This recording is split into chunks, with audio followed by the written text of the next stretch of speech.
Hi, and welcome to class number 4 of the Stretch Your Sketch free class series hosted by Two Peas in a Bucket. I'm Jen Gallacher, and I will be teaching the class today. This is the sketch we are going to use for today's class. Now this is a 12 by 12 sketch, but I'm going to do an 8.5 by 11 page. I have asked two guest designers to use the same sketch to create a 12 by 12 layout, so be sure to check our gallery for their examples. So using this sketch, the first thing we're going to do is this bottom section. And to save on time, I have pre-stitched some Echo Park for the record pattern paper. And just like the sketch, we're going to put this at the very bottom of our page. So you can see we've done that. And also to save time, I've used my Silhouette die cut machine to cut this now die cut. First I cut the background now with a dark burgundy, and then I cut the outline part with a lighter color. And we'll go ahead and add that to our page.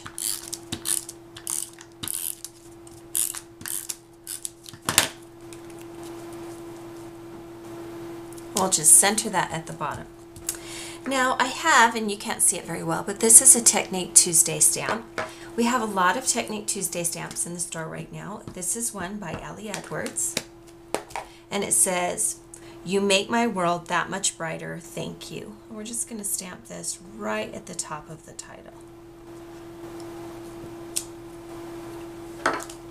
Okay, so you can see on this sketch that I have copied the title, but I have not put a photo here. This is one way you can stretch your sketch, and that's just to leave it blank like that.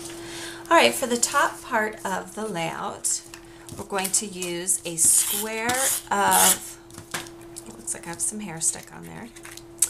We're going to use a square of pattern paper at the top. We'll just kind of center that. And then I have also cut some Doodlebug dot pattern paper.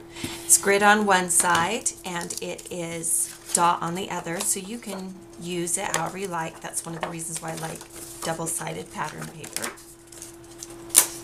And we'll just go ahead and add that to our square of cardstock. And then in the sketch there are lots of different circles, and these could be embellishments, these could be flowers, these could be more journaling. This is just kind of an inspirational thing. So for something fun, I cut with my die cut machine a open circle background because I thought that was kind of a neat way to represent those circles. And we will go ahead and add this to our page. Alright, so you can see I've added the circles to the page.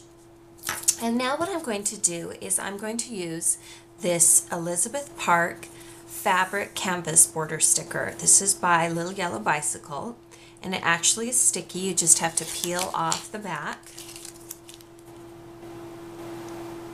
And then we'll just align it and center it like this. And then I'm going to use this little block to hold it up because I'm going to place some things back here. And the first thing I'm going to place is a doily. Now a doily comes in different shapes, but this is a circle doily.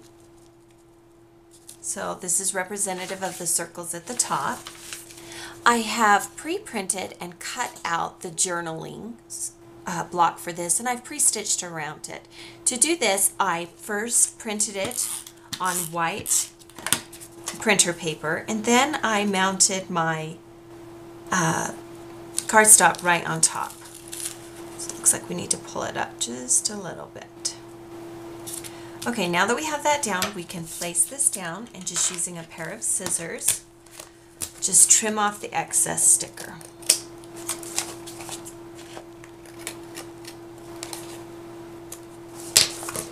Okay. So when using circles, there's a lot of ways to cut circles. You can use your die cut machine. For this large circle, I used a circle cutter.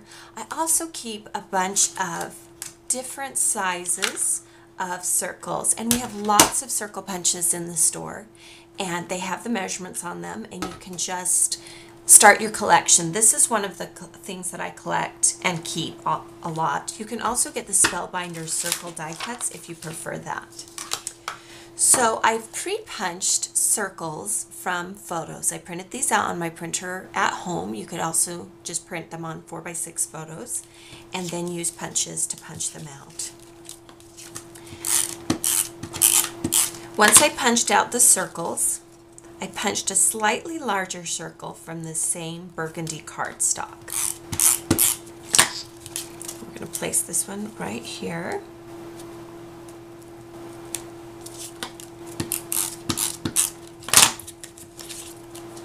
We'll place this right here. Using black and white allows me to use this bright color scheme without it being too busy. Okay, so now that we've kind of got the basics, and you'll notice that I didn't use as many photos, nor did I use as many circles. This is how I wanted to stretch my sketch. We're going to go ahead and start embellishing the page now. So one of the first things we'll do is this is a three-dimensional butterfly sticker by Little Yellow Bicycle. We'll add that. Some of the epoxy stickers, also by Little Yellow Bicycle from the Elizabeth Park line. We'll add some pins behind the page. And then for fun, I wanted to add flowers, and I asked each of my designers to try and incorporate flowers on their page. Flowers come in different forms. We're going to use some flower stickers, and we're going to put them right in the die-cut open circles. This is a fun way to use your design. And then the last sticker, we'll just go ahead and put right on the butterfly. Now let's go ahead and dress up this border. I have a sticker, or rather a ribbon of flowers. These are from American Crafts. And I'm going to just put glue dots underneath some of the open flowers.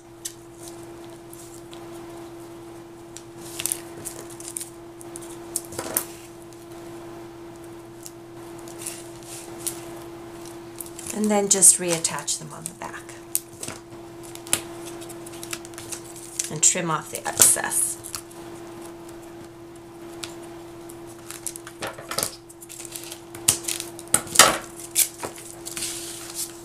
I also have this banner sticker from the Elizabeth Park collection that we're going to use, and it has adhesive on it, and you can just add the adhesive, and then we'll just finish embellishing the page.